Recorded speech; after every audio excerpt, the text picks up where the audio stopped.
In this episode, we talk about our time in Cabo San Lucas, Mexico, while on board the Villa Vie Odyssey.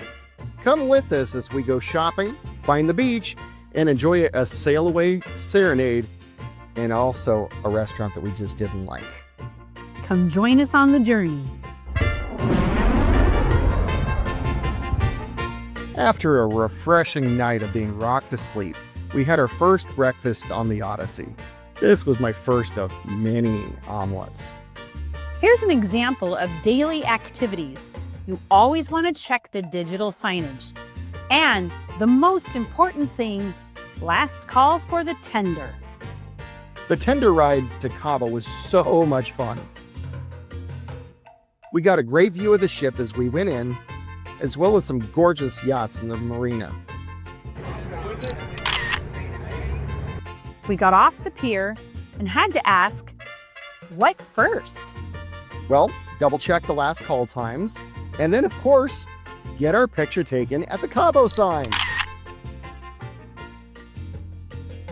Then we went wandering around for souvenirs and magnets. It's the most important decision you'll make in any port. Also, Spanish is the only other language I know well, and I enjoy being able to communicate with the locals. I'm so glad that I had her with me. I can handle simple greetings, but not much beyond that. Yeah. These are 10, these are 5, these are 5, and we got some ones for 3. No, those are tiles. The tiles are the most expensive. Okay. These are 10. All those are 10. These ones are 5.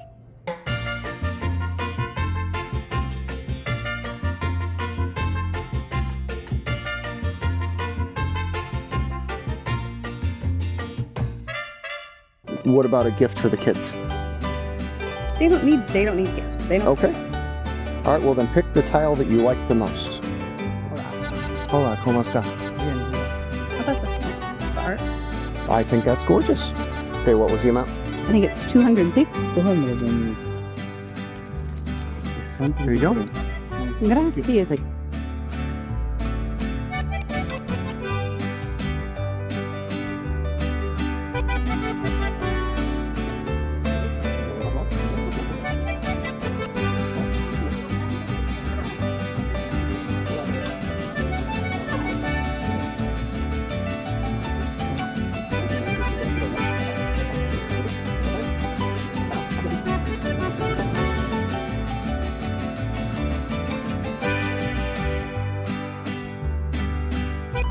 By this point, we were hungry.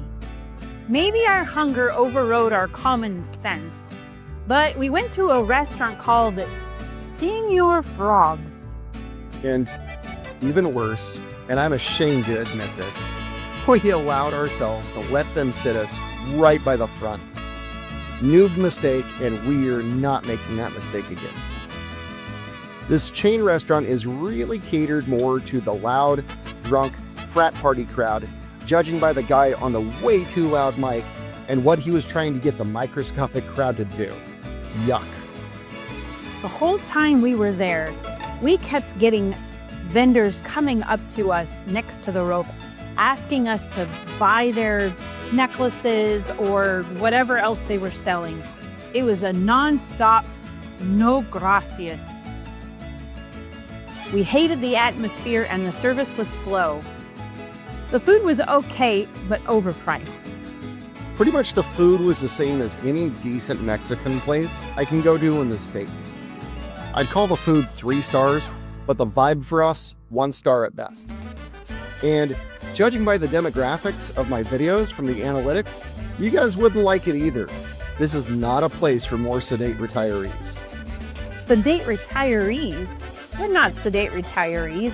Not We're bad. built for adventure.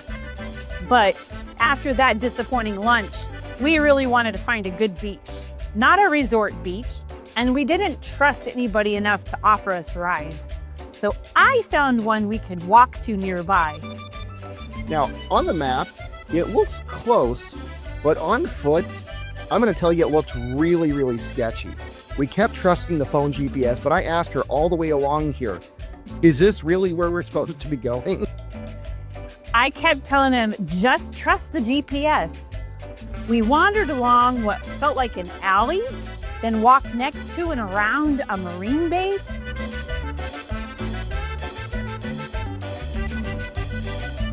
Then by the marina, and there was trash everywhere. And then we found the beach. It was great. Mostly locals, very family friendly, and most important, nobody bothered us. And it was so hot out there that we almost burned our feet.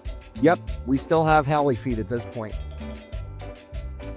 We enjoyed the sun, the sand, the water, and we got great views of the ship.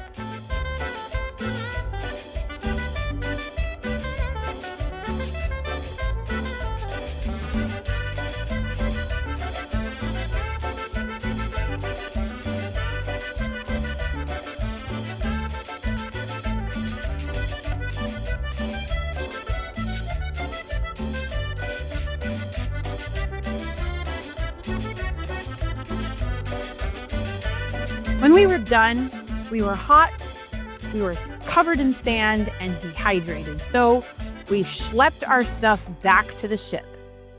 Thankfully, the tender ride was easy, and again, we had gorgeous views of the Villa Vie Odyssey.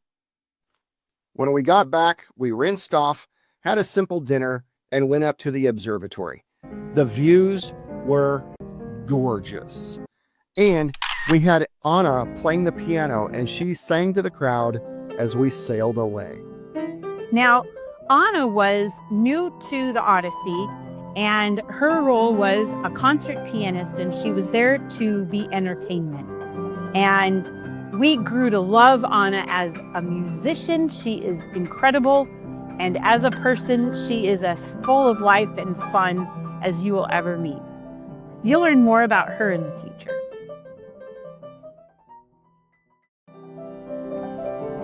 I wanna walk with you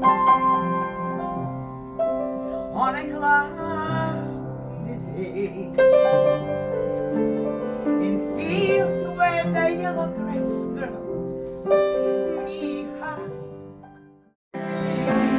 Let it be, let it be, let it be.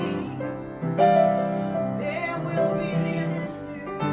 Let it be one more time.